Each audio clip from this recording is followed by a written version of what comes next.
नमस्कार, आवाज़ इंडिया में आपका स्वागत है। बाला साहब ठाकरे का स्मारक बनाने के लिए पैचड़ का काम पूरा हो चुका है। स्मारक बनाने के लिए जब जमीन तलाशी जा रही थी, उस वक्त मुंबई की कई जमीनों का निरीक्षण किया गया था, लेकिन दादर के शिवाजी पार्क के सामने और वीर सावरकर के स्मारक के बगल में ही मौजूद मेयर बंगले को चुना गया था। मुंबई मेयर बंगले की खास बात यह भी है कि यह मेयर बंगला एक हेरिटेज इमारत है जो समुद्र के किनारे है। बाला साहब ठाकरे का यहाँ से बहुत लगाव था। अटल बिहारी वाजपेयी जैसे नेता यहाँ पर आते आते रहे हैं। निर्णय लिया गया कि यहीं पर उनका स्मारक बनाया जाए, जिसके लिए तत्कालीन मुख्यमंत्री उद्धव ठाकरे के हाथों इसका भूमि पूजन 2021 में किया गया था। फिर नींव रखी गई और यह काम शुरू हुआ।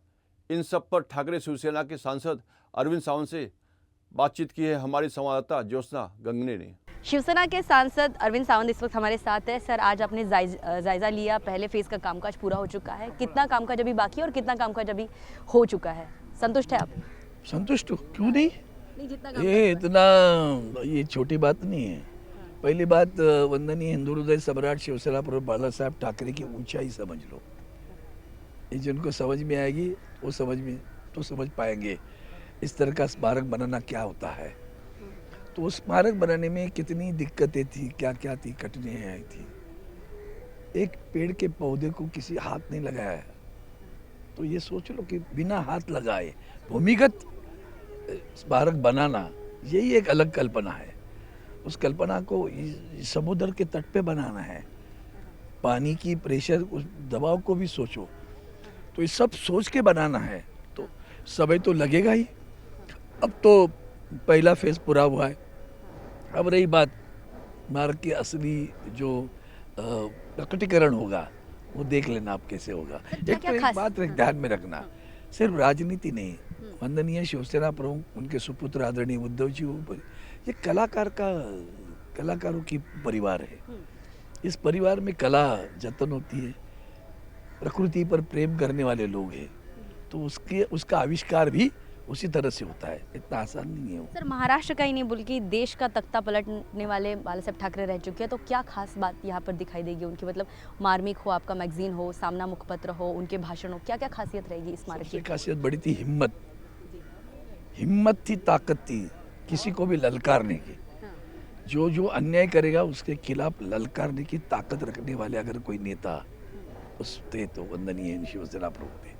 कॉम्प्रोमाइज नहीं कभी किया, हिम्मत थी। वो जो जिद और हिम्मत, जिद भी थी कि मुझे करना है, मतलब करेंगे ही। तो उनके डर नाम का शब्द उनके आसपास भी दौड़ के नहीं कभी आता था। तो सर, शिवसैनिकों के लिए ये स्मारक और पूरे महाराष्ट्र के लिए ये स्मारक कितना ज़्यादा मतलब महत्वपूर्ण आदर्शवादी होगा? महाराष्ट्र नहीं, कल को ये देश के लिए भी आदर्श होगा। देश के लोग भी यहाँ आएंगे तो देख लेंगे, तो पता चलेगा, तब पता चलेगा। क्योंकि दिल्ली में बैठ के अखबार पढ़ के, अभी तो चैनल आ गया, उसको देखकर शिवसेना की प्रतिमा बनाना वो एकदम आसान काम है। अनुभूति लेकर प्रतिभा बनाना फिर समझ में आएगा। जब अनुभूति लेंगे तो पता चलेगा शिवसेना कितनी बड़ी है। क्रेडिट वॉर शुरू हो जाता है कि स्मारक किसने बनाया, भूमि पूजन किस सरकार में हुआ था और उद्घाटन कौन सरकार कर रही है, तो क्रेडिट वॉर शुरू हो जाता है जब भी ऐसे स्मारक बनते हैं। कि ये अच्छा नहीं लग रहा है मुझे। ये आदरणीय वंदनीय शिवसेना प्रमुख राष्ट्र पुरुष के नाम पे आपने ही तो घोषित किया है, तो वो तुम्हारा कर्तव्य बनता है कि क्रेडिट बनता है? कर्तव्य निभाने पे क्रेडिट नहीं मनाते कोई। उसका भूमि पूजन जब आदरणीय उद्धव जी ठाकरे साहब मुख्यमंत्री थे तभी किया है।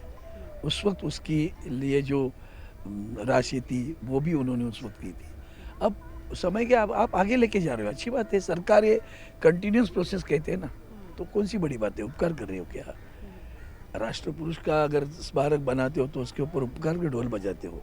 उपकार के ढोल नहीं बजाना, कर्तव्य।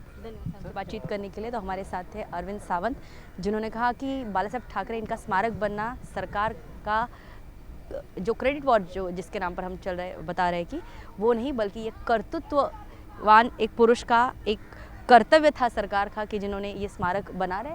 एक बार फिर हमको दिखा दे कि ये है महापौर बंगला, मुंबई मेयर का बंगला, और इसके ठीक सामने जो है बाला साहब ठाकरे इनका अंतर्राष्ट्रीय स्मारक बनने जा रहा है। वीडियो जर्नलिस्ट संतोष के साथ ज्योत्सना गंगने, आवाज़ इंडिया, मुंबई।